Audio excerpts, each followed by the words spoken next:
அவர்கள் எல்லாம் அமைச்சராக்க போறீங்களா? என்ன சொல்லி கூப்பிட்டுருக்கீங்க? இது தொடர்ந்துட்டே இருக்கு.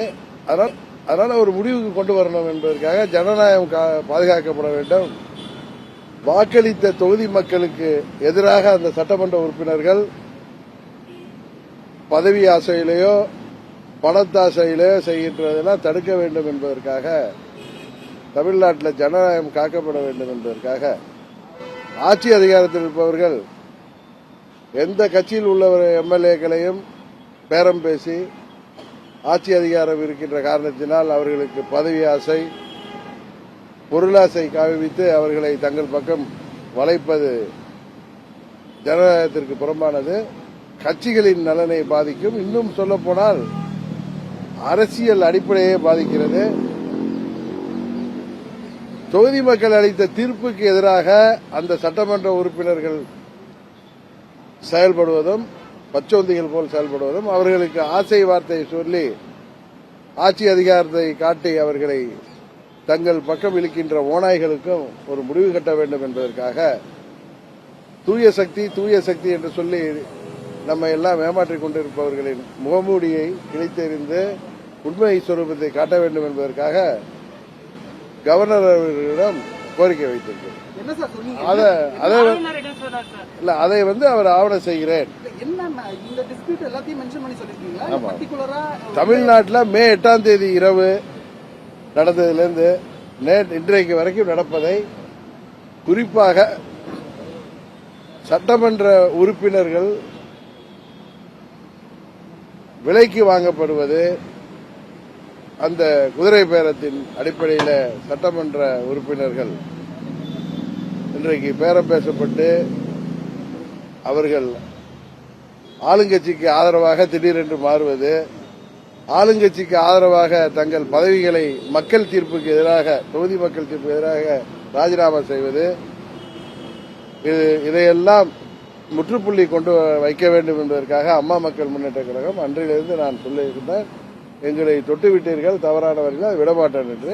அதனுடைய அடுத்த கட்ட செயல்பாடு தான். பொறுத்திருந்து பாருங்கள் சார், உங்களுக்கு தெரியும். ராஜினாமா செய்யலாமா அப்படின்னு கேட்டேன். முதல்வர் அவர்கள் பொறுத்திருங்க அப்படின்னு சொன்னாரு. ஆனா அவங்க தரப்புல மட்டும் நடவடிக்கை எடுக்கல. இல்ல எங்க எம்எல்ஏக்கள் எல்லாம் முதலமைச்சர் ராஜினாமா செய்ய சொன்னாரு. நான் திரும்பவும் அவங்களுக்காக நானே ஓட்டு சேகரிக்க வர்றேன் அப்படின்னு சொன்னாரு. அடுத்த நாள் வைகோ இது அகைன்ஸ்ட் ஆனுங்கிறதுனால மாத்தி பேசுறாரு. அவ்வளவுதான். பொதுவா இன்றைக்கு என்ன வேணும் தமிழ்நாட்டில் என்ன சுபாஷ் இப்படி கேட்கறீங்க? விடிய கதை கேட்கறீங்க. தமிழ்நாட்டில் நடக்கிற இந்த குதிரை பேர அரசியலை முடிவு கொண்டு வர வேண்டும். அதில் ஈடுபடுகின்ற ஆளுங்கட்சியையும் பணத்துக்காகவும் பதவிக்காகவும் தங்கள் கட்சிக்கும் மக்கள் தீர்ப்புக்கும் எதிராக செயல்படுபவர்களை தக்க பாடம் புகட்ட வேண்டும் என்பதற்கான முயற்சியில அடுத்த கட்டமாக கவர்னரை சந்திச்சிருக்கேன். 100 நாள் ஆளுநருக்கு பொலிட்டிக்கலா என்ன நடக்குதுங்கிறது தெரியாம இருக்காது. நான் இன்னும் பாக்குறேன் அப்படின்னு சொல்றாரு. பாக்கல. அவர் அதற்கு உரிய நடவடிக்கை எடுக்கிறேன்னு சொல்லியிருக்கேன்.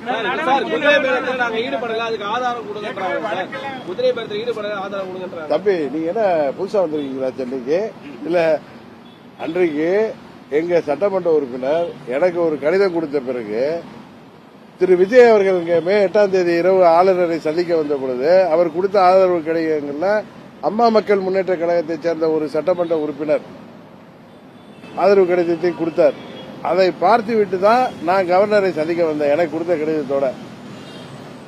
அந்த நேரத்தில் கவர்னர் மாளிகையில் சொன்னாங்க, நாங்க அவர் விஜய் கொடுத்த கடிதத்தோட ஒரிஜினல் எங்கன்னு கேட்டோம். அது என்னிடம் இல்லை, சட்டமன்ற உறுப்பினரே கொண்டு வந்து தருவார்னு சொன்னாரு. நாங்க உடனே அவரை கால் பண்ணி, இது உங்கள் கையெழுத்தா, உங்களது லெட்டரா அப்படின்னா நீங்க நேரம் வாங்கன்னு கூப்பிட்டோம். அவர் தடுமாறி சொன்னாரு, வர்றதா சொல்லியிருக்காரு. நான் போயிட்டேன்.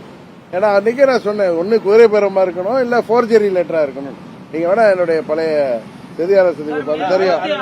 இப்ப அவர் திரும்பவும் அவரே இங்க ஒரு கடிதம் தயார் பண்ணி கவர்னர்கிட்ட கொடுத்தப்ப என்னையும் அழைத்தார்கள். அவர் கூட வந்த வக்கீல் கூட்டம் அந்த கடிதத்தின்படி உங்களுக்கு தெரியும், அந்த காப்பியெல்லாம் பார்த்திருப்பீங்க.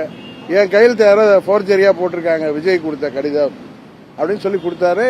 உங்களை எல்லாம் சந்தித்து காவல் நிலையத்தில் கிண்டியிலேயே அவரே கம்ப்ளைண்ட் கொடுத்தாரு. அதுல என்ன காவல்துறை நடவடிக்கை எடுத்திருக்கு என்பதை வெயிட் பண்ணிட்டு இருந்தேன் 3 மாசம். இதே அவங்க ஊத்தங்கரை எம்எல்ஏ இளையராஜாவை வந்து பேரம் பேசுறாங்கன்னு சொல்லிட்டு இவ்வளவு நடவடிக்கை எடுக்கிற காவல்துறை இதுல என்ன பண்ணிட்டு இருக்கு அப்படிங்கிறது தான். அதனால அது சம்பந்தமா கவர்னரிடம் இன்றைக்கு வந்து கோரிக்கைகள் வைத்திருக்கிறேன். அவர் அதை வந்து சட்டப்படி நான் அதை பார்த்துக் கொள்கிறேன்.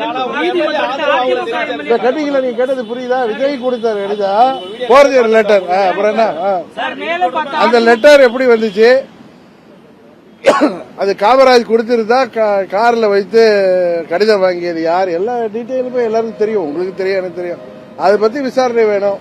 அதுபோல தொடர்ந்து அதிமுக சட்டமன்ற உறுப்பினர்கள் பலர் 6 பேர் ரிசைன் பண்றதுக்கு காரணம் 5 பேர். அதைத் தொடர்ந்து இப்பொழுது சட்டமன்றத்தில் திரு செங்கோட்டையன் அவர்கள் வந்து 10 எம்எல்ஏக்கள் எங்கள் கட்சியில் வந்து சேர வர்றாங்க அதிமுக சொல்றாங்க. இதுக்கெல்லாம் என்ன அடிப்படையில் இது நடக்குது? இது குதிரை பிறந்தானா? அது சம்பந்தமா விசாரிக்கணும். அடுத்த கட்டமா ஆளுநர்கிட்ட தானே முதல்ல முறையிடணும். அதனால வந்து முறையிட்டு இருக்க அவர் அதுல வந்து உரிய நடவடிக்கை எடுக்கிறேன்னு சொல்லி வெயிட் ஆளுநர் நடவடிக்கை எடுத்துக்கன்னு சொல்லியிருக்காரு. வெயிட் பண்ணி பார்த்து